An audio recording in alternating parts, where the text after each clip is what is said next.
हे guys, welcome और welcome back to my channel. तो thumbnail देख के आपको पता चल गया होगा कि ये वीडियो किस टॉपिक के ऊपर है।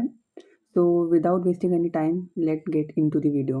So first of all, my 10 percentage was 89.4 percentage. Real struggle. मतलब जिनको 86 या 85% भी आते हैं वो लोग सेटिस्फाइड हो जाते हैं, क्योंकि चलो 86 85 आ गए। लेकिन जो लोग 89 पे आके अटकते हैं, और वो भी 89.4 पे आके अटकते हैं, उनको पता है रियल स्ट्रगल क्या होता है। I was not expecting this much percentage also, because at the starting मुझे स्कूल लेवल पे कभी भी इतने परसेंटेज नहीं आते थे। पता नहीं, मुझे अपने स्कूल वाले बिल्कुल नहीं पसंद। वो मुझे हमेशा 75 76 और 80 तक अटका के रखते थे। मुझे कभी नहीं लगता था कि मैं 90 तक जाऊँगा, मतलब 89 भी मेरे आएंगे, क्योंकि मैं जब भी अपने रिजल्ट देखने जाता था स्कूल में तो मुझे 75 76 ऐसे परसेंट मिलते थे, और मैंने उम्मीद भी छोड़ दी थी कि मुझे बोर्ड एग्जाम में 90% या 89% इसके आसपास भी आएंगे। तो फिर जो मेरे सीनियर्स है, जो मेरे फ्रेंड्स है, जो अभी उन्होंने 10th स्टैंडर्ड पास कर लिया था, तो उन्होंने मुझे बताया कि स्कूल वाले जो है वो हार्ड पेपर बनाते हैं, और उसके साथ साथ चेकिंग भी उनकी टफ होती है। वो स्टेप वाइज मार्क्स नहीं देते, और स्पेशली हमारे स्कूल में तो स्टेप वाइज मार्किंग नहीं होती है। आंसर करेक्ट होगा तो फुल मार्क्स मिलेंगे, वरना अगर आंसर गलत हुआ तो आपके मतलब ऑलमोस्ट मतलब 100 में से 90 मार्क्स कट जाएंगे, और जो भी एक आधा मार्क्स है वो मिल जाएगा। तो ऐसे हमारे स्कूल में चेकिंग सिस्टम था।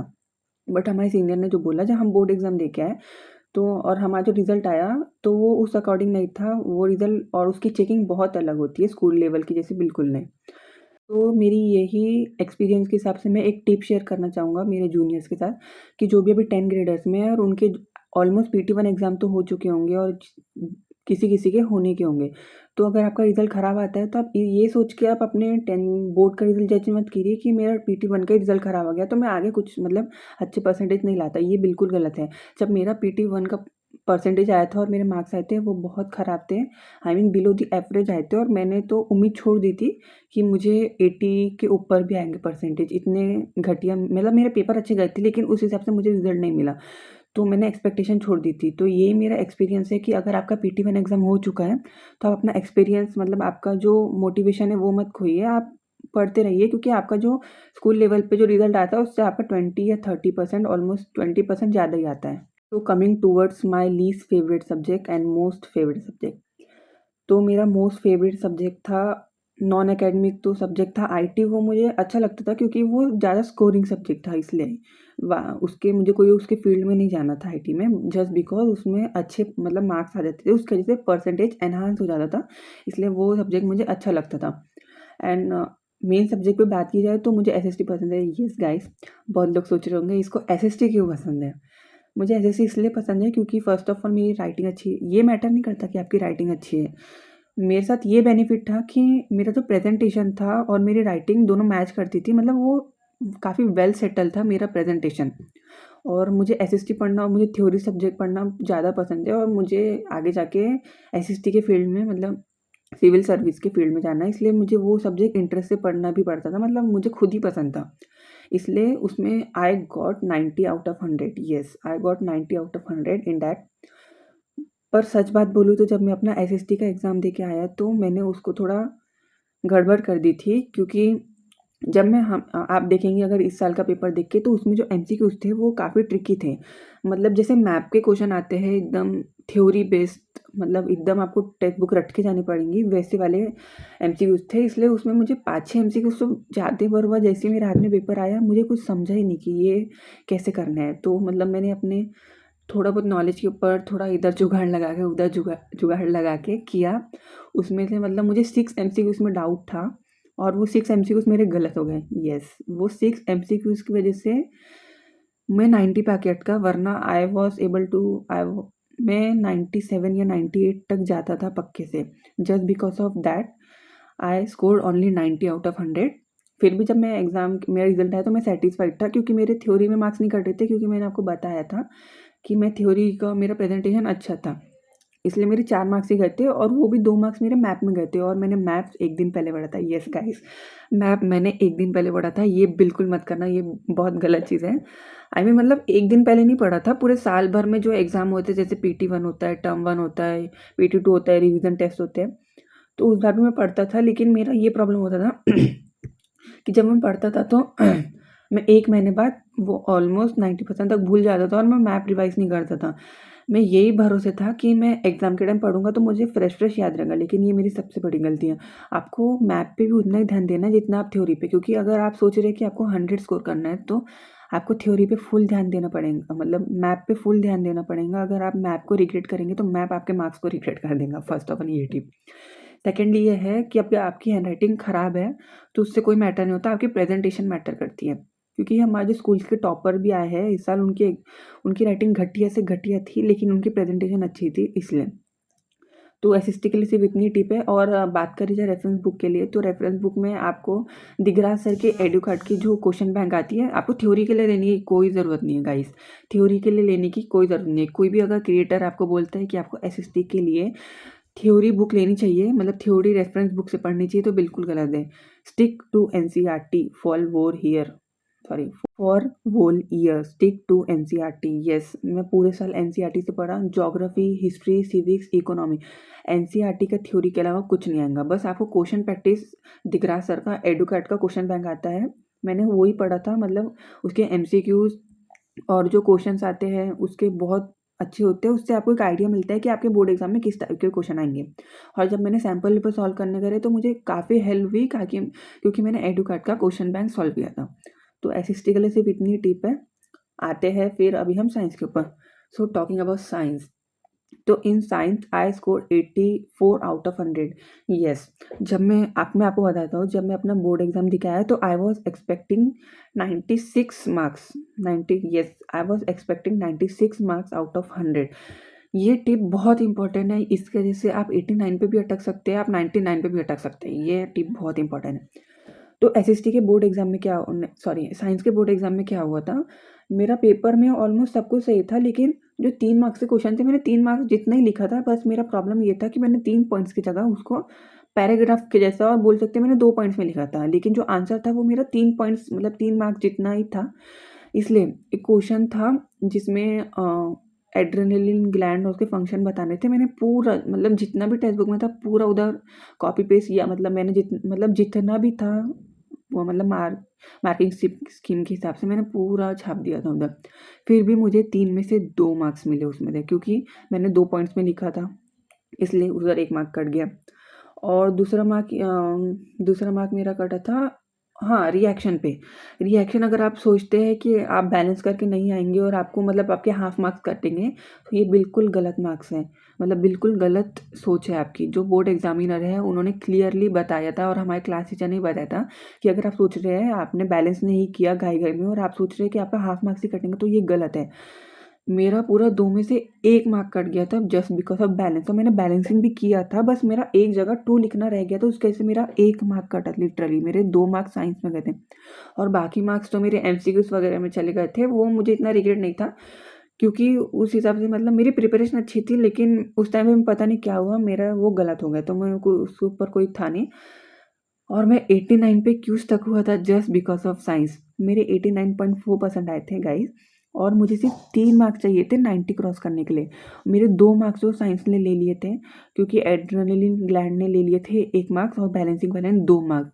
मैंने इसको री-इवैल्यूएशन के लिए भी अप्लाई किया, लेकिन मुझे नहीं मिले ये 2 मार्क्स। गाइस मेरे से पूछो ये कितने इंपॉर्टेंट रहते हैं, 2 मार्क्स बहुत इंपॉर्टेंट रहते हैं। तो ठीक है, एनीवेज़, तो साइंस के लिए रेफरेंस बुक बहुत आती है, ओसवाल आती है, एडुकार्ड आती है।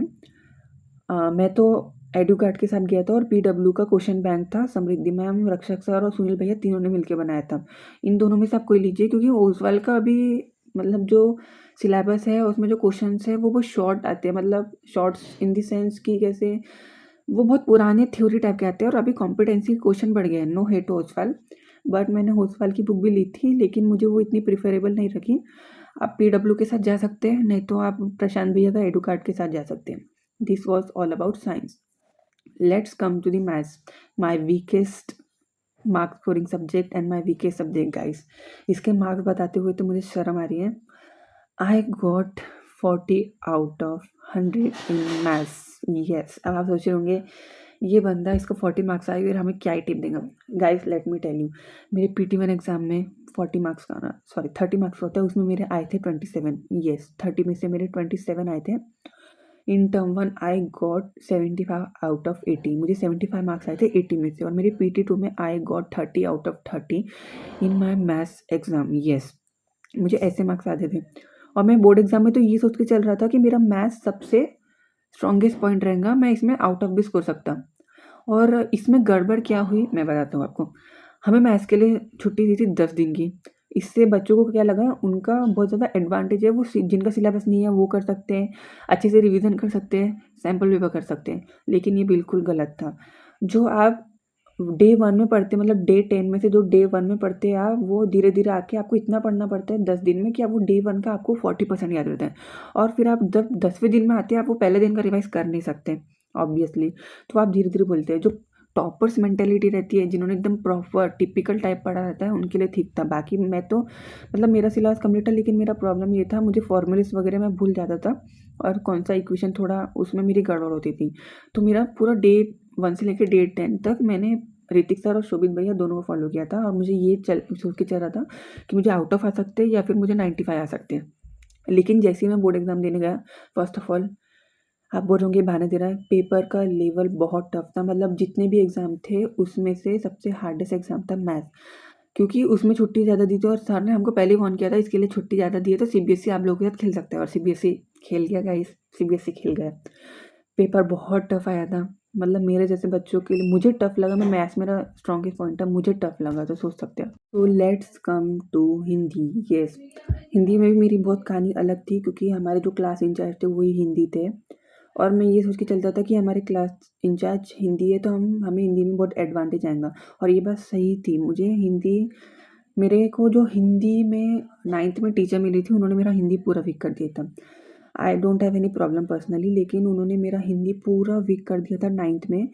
वो बस हमें सिलेबस कंप्लीट करने के लिए पढ़ाते थे, उनका कोई मोटो नहीं था। और दूसरी बात ये थी, जो हमारे 5 सेक्शन थे उनमें से सबसे घटिया सेक्शन हमारा था 9th में, क्योंकि जितने भी गुंडे मवाली, बोलना तो नहीं चाहिए, सारे हमारे क्लास में बड़े थे। उनका जैसे हमें बहुत अफेक्ट होता था, जो पढ़ाई वाले बच्चे थे। तो उन्होंने स्टार्टिंग में देख लिया था कि इधर कोई पढ़ने वाला है नहीं, और जितने पढ़ते हैं उनको उनसे कोई मतलब नहीं था। तो उन्होंने बस सिलेबस कंप्लीट, और यहाँ तक हमारे फाइनल एग्ज़ाम में एक चैप्टर आने वाला था, उन्होंने वो तक स्किप कर दिया। जब हम एग्ज़ाम लिखने बैठे 9th का फाइनल, तो हमें पता चला कि वो चैप्टर का क्वेश्चन है और हमने वो पढ़ा ही नहीं। येस, और जो हिंदी का ग्रामर था वो एग्जैक्टली जाता है 10th में, मतलब 70% ग्रामर जो हिंदी का होता है 9th में, वो 10th में आता है। तो उन्होंने हमें पढ़ाया नहीं, और हिंदी के लिए तो कोई कोचिंग लगाता नहीं है, और ऑनलाइन भी ज़्यादा देखते नहीं है, सब अपने स्कूल टीचर के ऊपर भरोसा रखते हैं। तो मैं भी उस हिसाब से चल रहा था। फिर मैं 10th में गया। 10th में लिटरली मेरे से कम, मतलब मेरे से भी कम वाले बच्चे हिंदी का ग्रामर कर लेते थे, जिन्हें मेरे क्लास इंचार्ज ने 9th में पढ़ाया था। लिटरली बहुत बढ़िया टीचर थे। उनकी चेकिंग सबसे पहले बहुत हार्ड थी। उसकी वजह से हमें एडवांटेज आया कि हम और पढ़े, हमारी मिस्टेक आती थी। रोज़ हमें एक लेटर, मतलब एक पत्र सूचना लेखन लिखने लगाते थे। गलतियाँ सारी बताते थे, गोल मार्क कर देते थे। अगर 0 मार्क्स आता तो 0 मार्क देते थे। ऐसा नहीं कि वो हमारे क्लास टीचर है तो हमारा रिजल्ट अच्छा आना चाहिए। कभी-कभी हमारे क्लास का रिजल्ट डाउन भी आता था, और वो जो दूसरी क्लास को पढ़ाते थे उनका हाई भी आता था। वो ऐसी कभी पार्शियलिटी करते नहीं थे। इसकी वजह से I got 89 of 89 out of 100, मेरे को 89 मार्क्स आए थे। और talking about my 10th standard, मेरे स्कूल एग्ज़ाम में मुझे 54 मार्क्स आते थे 80 में से। कैन यू इमेजिन, 89 में 89 100 में से, और 54 80 में से कितना फ़र्क है, 19-20 का फ़र्क है बस। इतना फ़र्क था। तो हिंदी में आपको कुछ नहीं करना है, बस आपके क्लास इंचार्ज पे आपको भरोसा रखना है। अगर आपको उन पे भरोसा नहीं है तो आप लाली मैम के साथ जा सकते हैं। Lali ma'am, I trust Lali ma'am, क्योंकि जब बोर्ड एग्ज़ाम की छुट्टी रहती है, जब क्लास इंचार्ज का कोई रोल नहीं रहता है, आपको ऑनलाइन ही पढ़ना पड़ता है, सब बच्चे ऑनलाइन पढ़ते हैं, तो आप लाली मैम के साथ जा सकते हैं। नेक्स्ट टॉपर के जो लाली मैम है उनके साथ जा सकते थे, वो आपको अच्छे से करा देंगे। और हिंदी में आप सोच रहे होंगे कि आप सिर्फ कहानी पढ़ लेंगे एनिमेशन देख के, उस बेसिस से आप लिखेंगे और आप बस फॉर्मेट याद कर लेंगे ग्रामर का उस बेसिस पे, तो उस बेसिस पे मार्क्स नहीं मिलते। मेरे को 95 भी मिल सकते थे, लेकिन मैं कम प्रैक्टिस करता था, सिर्फ मैं कहानी सुन के जाता था। मतलब बोर्ड एग्जाम के टाइम तो मैंने प्रैक्टिस की थी, लेकिन वो इतनी सफिशिएंट नहीं थी, इसलिए मैं 89 पे स्टक हो गया था। तो आपको return practice through out the year करनी है। आपको बस कहानी के ऊपर, मैं कहानी सुन के जाऊँगा, उसके ऊपर नहीं रहना है। और गाइस, हम जब 9th में थे तो ग्रामर में, मतलब स्कूल एग्जाम जब हमारा PT1 हुआ, जब तक CBSE का ऐसा चलता था कि MCQs आएंगे ग्रामर में। उसके बाद हुआ कि MCQs नहीं आएंगे ग्रामर में। ये एक एडवांटेज भी था, ये एक डिसएडवांटेज भी था। एडवांटेज इसलिए क्योंकि जब एमसीक्यूज आते थे तो उसका लेवल, डिफ़िकल्टी लेवल थोड़ा हार्ड होता था। और हमारे टाइम पे पहली बार ऐसा हुआ कि एमसीक्यूज नहीं आएँगे, तो सीबीएसई ने ग्रामर के जो क्वेश्चन थे उसका डिफ़िकल्टी लेवल थोड़ा कम कर दिया था। इससे हमको एडवांटेज हुआ, बस हमको पढ़ के जाना था। और हमारे 2 क्लास टीचर थे, हम उनको महोदय बोलते थे, उन्होंने हमें एकदम अच्छे से ट्रेन कर दिया था, तो ग्रामर के लिए मुझे कोई प्रॉब्लम नहीं हुई। और टॉकिंग अबाउट हिंदी की रेफरेंस बुक, तो आपको कोई रेफरेंस बुक की ज़रूरत नहीं है, बस आपको गूगल पे अच्छे से क्वेश्चन सर्च कर लेने हैं, मतलब कोई टॉप 5 क्वेश्चन हर एक चैप्टर के, तो उसको करके आप कर सकते हैं। फिर भी आपको लगता है कि मुझे रेफरेंस बुक चाहिए, तो आप गोल्डन की रेफरेंस बुक के साथ जा सकते हैं। मैंने परचेज़ की थी, मैंने 1-2 चैप्टर बोर्ड एग्जाम के टाइम देखे थे और मुझे थोड़ी यूज़फुल लगी, तो आप हिंदी के लिए गोल्डन के साथ जा सकते हैं। Talking about English, English English तो ठीक था मेरा, मतलब अबव एवरेज ही था, लेकिन मेरी जो स्कूल टीचर थी वो पता नहीं, मुँह पे तो मेरे साथ बहुत अच्छी रहती थी। पता नहीं मेरे चेकिंग में उसको क्या खुन्नस थी भाई वो टीचर को, कि मेरे हर बार मार्क्स काटते थे। मतलब लिटरली मेरे को 54 मार्क्स आते थे 80 में से, और मैं बोर्ड एग्जाम में कितना स्कोर किया, 90, 100 में से सोच सकते हैं आप।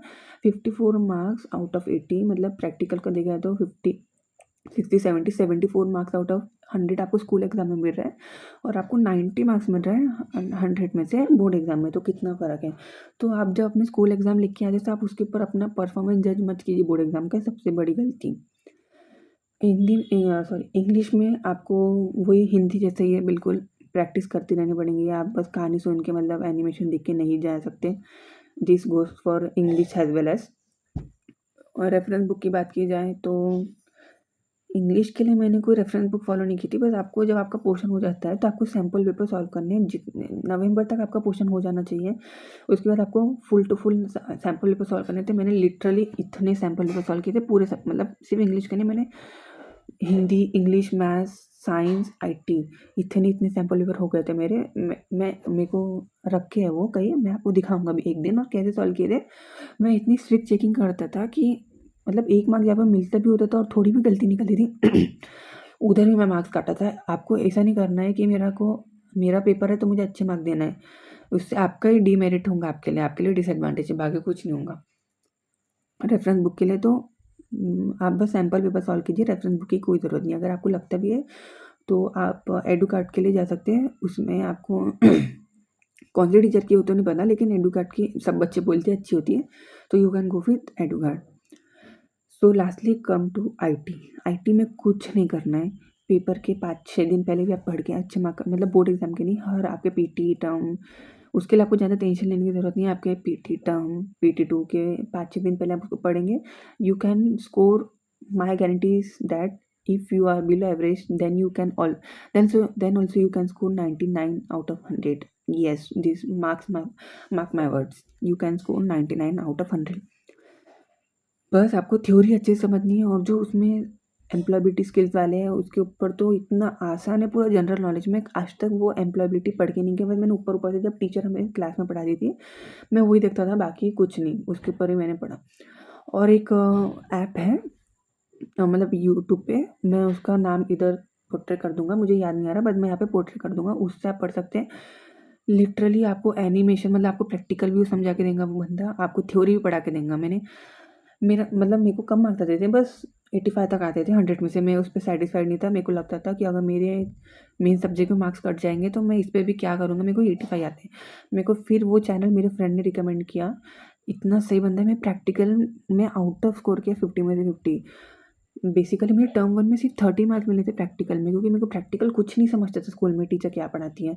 मैंने उसके प्रैक्टिकल भी फॉलो किया। Literally you can trust it guys, बहुत बढ़िया है। आईटी के लिए तो रेफरेंस बुक का सोचो भी मत, मतलब टेक्स्ट बुक भी क्यों दी है वो मेरे को समझ में नहीं आता।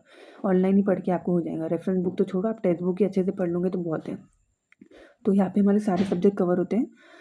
तो लास्टली मेरी यही टिप है कि देखिए, आप बिलो एवरेज है, आप एवरेज है, आप अबो एवरेज है, आप टॉपर है तो कोई फ़ायदा नहीं है। लेकिन अगर आप बिलो एवरेज है और अबो एवरेज है, तो ये सोच के मत चलिए कि मेरे स्कूल एग्ज़ाम में कम मार्क्स आते हैं तो मेरे बोर्ड एग्ज़ाम में भी कम आएंगे। ये मिथ है सबसे बड़ा।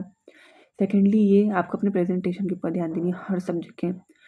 थर्ड ये आप सोच रहे होंगे घाई में कि, और आपको कभी आपका बोर्ड एग्ज़ाम का पेपर ईजी आया था, मस्ती में या फिर खुशी में ऐसा लिख दें कि आपके 1-2 मार्क कट जाते हैं, और वो 1-2 मार्क ही आपको अटका देंगे 89 या 99 पे, अगर आप टॉपर है या फिर बिलो एवरेज है या अबव एवरेज है, कोई भी।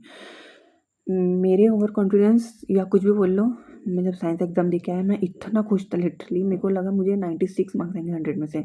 लेकिन ऐसा नहीं हुआ, मुझे सिर्फ 80 मार्क्स 84 मार्क्स आए 100 में से। मेरे 2 मार्क्स चले गए, मेरे को 2 मार्क्स और मिल जाते साइंस में तो मेरे को 447 मार्क्स आए 500 में से। आपको बेसिकली 450 मार्क्स चाहिए रहते 500 में से 90% लाने के लिए। मेरा बेसिकली एम था, मैं एक एवरेज था या अबव एवरेज बोल सकते हैं, तो मेरा एम था मैं 92 या 90 तक जाऊँगा। बट मैं 89 पे अटक के मैं मतलब रियलिटी हिट हो गई थी कि 89 पे अटकना बहुत वो है, मतलब आपको ज़्यादा लोग आप किसी को भी अपना रिजल्ट बताएंगे तो बोलेंगे अरे 89 पटाएंगे, आपको कोई ऐसा नहीं बोलेगा वाह 89। अगर आप 86 बताएंगे तो वाह अच्छा है 86, पर आप बताएंगे 89 तो बोलेंगे अरे यार 1% और मैं 1% भी नहीं 89.4। मुझे 3 मार्क्स चाहिए थे सिर्फ 90% क्रॉस करने के लिए। IT में मेरा, हाँ मैंने IT के मार्क्स बताया, आई गॉट 94 आउट ऑफ 100। मैं 96 एक्सपेक्ट कर रहा था IT में, उसमें मेरे 2 मार्क कट गए, मतलब 2 मार्क 94 है। IT में मैंने रीवैल्यूएशन के लिए अप्लाई किया लेकिन कोई फ़ायदा नहीं है गाइस, आपके पैसे वेस्ट होने वाले हैं और कुछ नहीं। उसमें भी मेरा 1 मार्क गया, बस मुझे 3 मार्क की गरज थी। आई ऑल मुझे सिर्फ 3 मार्क की ज़रूरत थी। I only need 3 marks to score 90%। 3 marks से रह गया। तो गाइस कोई भी पेपर आपको अच्छा लगे, मतलब आपका स्ट्रॉन्ग पेपर आपको लगा कि बोर्ड एग्ज़ाम देने गए आप, ये पेपर तुमको अच्छे से आता है तो फर्स्ट ऑफ ऑल अच्छे से रीड करो, ओवर कॉन्फिडेंस में मत आओ। ये मत सोचो मेरे को इतने मार्क्स मिलेंगे, पहले जज मत करो। रील और रियलिटी में बहुत फ़र्क होता है, बहुत, मतलब ये एग्जांपल था, रील और रियलिटी में बहुत फ़र्क। गाइस इतनी टिप थी मैं जितना आपको शेयर कर सकता था। अगर आपको ये वीडियो पसंद आया तो इसको लाइक करिए, शेयर कीजिए। मेरा चैनल न्यू है तो आप जितना हो सके उतना सपोर्ट कीजिए, क्योंकि मैं बहुत मुश्किल से ब्लॉग बनाता हूँ। मेरा मोबाइल लिटरली डैम 3 बार गिर चुका है, उसका मैंने गोरिल्ला ग्लास तक निकाल लिया क्योंकि वो गिरा। अगर ये फिर से गिरा तो पूरे कनेक्शन बंद हो जाएंगे। तो जितना हो सकता है उतना सपोर्ट कीजिए एंड जितने भी टिप थे उसको फॉलो कीजिए। जेन्युइन टिप है, कोई कंटेंट के लिए टिप नहीं है, ये जेन्युइन टिप था मेरे साथ जो हुआ था। और मैं अपने सारे मार्क्स इधर पोर्ट्रे कर दूंगा, जो जो सब्जेक्ट का मैंने बताया मैं हर मार्क्स इधर पोर्ट्रे कर दूंगा। तो मिलते हैं अगले व्लॉग में, जब तक के लिए बाय बाय।